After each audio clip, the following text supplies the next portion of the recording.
এই দুনিয়ার পাগল আমার বাবারা আর জাহান্নামের চতুর্পাশ দেখাইছে, আর আমার মালিক জাহান্নামে এমন ভাবে তৈরি করছে ওই আযাব কেউ কোনোদিন দেখে নাই, শুনে নাই, কল্পনা আসে নাই, তার চেয়েও ভয়ানক। আল্লাহ জাহান্নামের চতুর্পাশে কাটা তারের বেড়া, বেহেশতের চতুর্পাশে কাটা তারের বেড়া, জাহান্নামের চতুর্পাশে এমন মনোরম ফুল বাগিচা, যেই বাগিচা একবার ঢুকলে কেউ বের হইতে মন চায় না। তারা চিত্ত বিনোদনে আনন্দের ভিতরে লিপ্ত হইয়া জীবন শেষ করে নাকি। আমার ভয় হয় ওই বাগান থেকে ফিরে নাও আসতে পারে। আল্লাহ রাসূল সাল্লাল্লাহু আলাইহি ওয়াসাল্লাম সিদ্ধান্ত দিল, আমার তো জানা নাই আমার ব্যাপারে আমার মালিক কি সিদ্ধান্ত দিবে, এই জন্য জাহান্নামের ভয় আমি কাঁদতেছি। এই অবস্থা দেখে আল্লাহ রাসূল সাল্লাল্লাহু আলাইহি ওয়াসাল্লাম তিনিও দুই চোখের পানি ফেলাইয়া কাঁদলেন। আল্লাহ রাসূল সাল্লাল্লাহু আলাইহি ওয়াসাল্লাম ঢুকলেন, ঢুকে দেখে একদল সাহাবায়ে কেরাম বইসা আনন্দ ফুর্তি বিভিন্ন আনন্দ ফুর্তির ভিতরে লিপ্ত। আল্লাহ রাসূল সাল্লাল্লাহু আলাইহি ওয়াসাল্লাম বলে, আমার সাহাবারা তোমরা কি মৃত্যুর কথা ভুলে গেছো নাকি? মাত্র আমার কাছে জিবরাইল আমিন আসছে, যে জাহান্নামের বিবরণ আমাকে শুনাইছে, ওই এক সেকেন্ডের আযাব সহ্য করার শক্তি দুনিয়ার কোন মানুষের নাই। আমি রাসূল যা দেখি, আমি রাসূল যা জানি, যা শুনি, যদি তোমরা কেউ জানতা, দেখতা, শুনতা, কেউ দুনিয়ায় কোন সংসার আদি করতে পারত না, সব ফালাইয়া জঙ্গলবাসী হয়ে যাইতে। এই যে আমার বাজানদেরকে বলো, পর্দারে মা বোনদেরকে বলবো, বাজানের পরে যদি মন না বোঝে, কত ঘটনা আমার মাওলা বাংলাদেশেও দেখায়।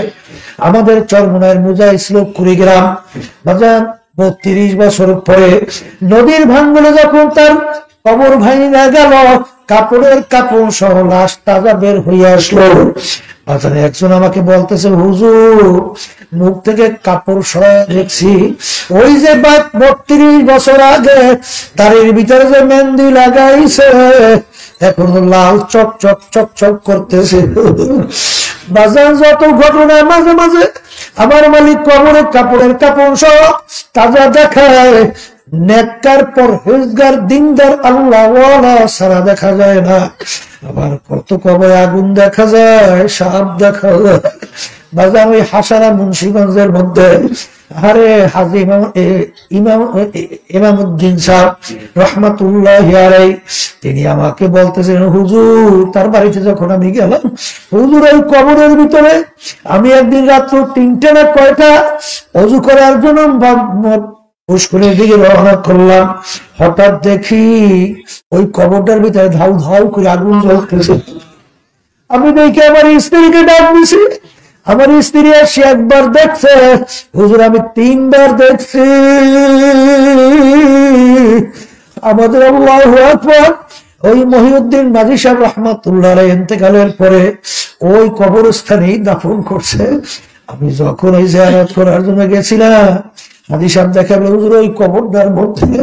পরবর্তীতে খবর নিয়ে দেখা গেল এবার বড় একটা সুদখোর ছিল, জালেম ছিল, বিভিন্ন ধরনের অত্যাচারী ছিল। বাচ্চাদেরকে বলো, পর্দারে মা বোনদের বহু ঘটনা আমাদের জানা আছে, সারা বাংলাদেশ সব জায়গায় আমরা প্রায় ঘুরি বাজার। এই জন্য আমার ভাইদেরকে বলবো, পর্দারে মা বোনদেরকে বলবো, দুনিয়ার যে কোনো কাজে ৫ বারও যদি কেউ ঠগো, আবার ওই কাজে চেষ্টা করলে জিতবার আশা করা যায়। কিন্তু এই কবরের যাত্রীরা একবার যদি কেউ কবরে যেয়ে ঠইগা বসো, আর দ্বিতীয়বার দুনিয়াতে এসে আপিল কইরা জিতবার কিন্তু আর আশা নাই। সাওফা তারা ইদিন কাশাফাল গুবার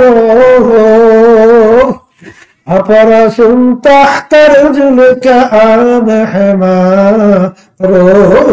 এ দুঃখ চক্ষু খোলা দুনিয়াদার পাগল আমার বাবা, আমি পরিচয় দেয় আমি পীর,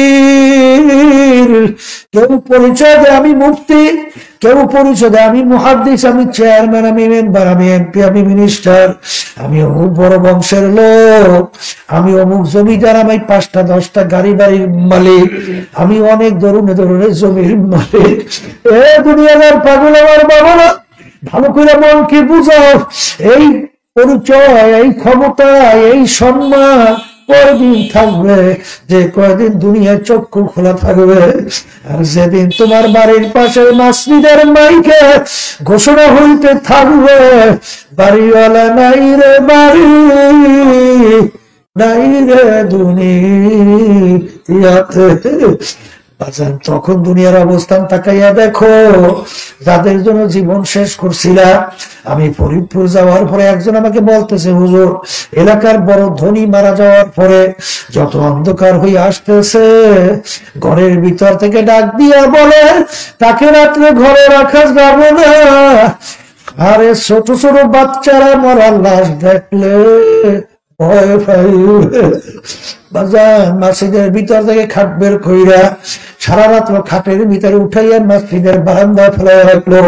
তার কষ্ট কামাই করা টাকার বাড়ি তাকে জায়গা দেয় না। এই জন্য আমার ভাইদেরকে বলো, পর্দা আলে মা বোনদেরকে বলবো, বাজান হায়াতের কিন্তু কোনো নিশ্চয়তা নাই, সেকেন্ডের কিন্তু কোনো ভরসা নাই। কখন কার কোন সময় কখন ডাক আসবে তোমারও জানা নাই, আমারও জানা নাই। এই জন্য মাহফিলে যখন আমার মালিক আমাদেরকে নিয়ে আসছেন, পর্দালে মা বোনরা যারা শুনতেছে, আমার মাওলা, আমার মালিক বড় দয়ার মালিক, বড় মায়ার মাওলা। পাহাড় পরিমাণ গুনাহ হয়ে গেছে, এমনকি শিরকের মতো গুনাহ কইরা ফেলছো। আমার মালিক তোমার আমার দিকে তাকাই অপেক্ষায় থাকে, কোন সময় আমার বন্দাবন্দি ডাক দেবে।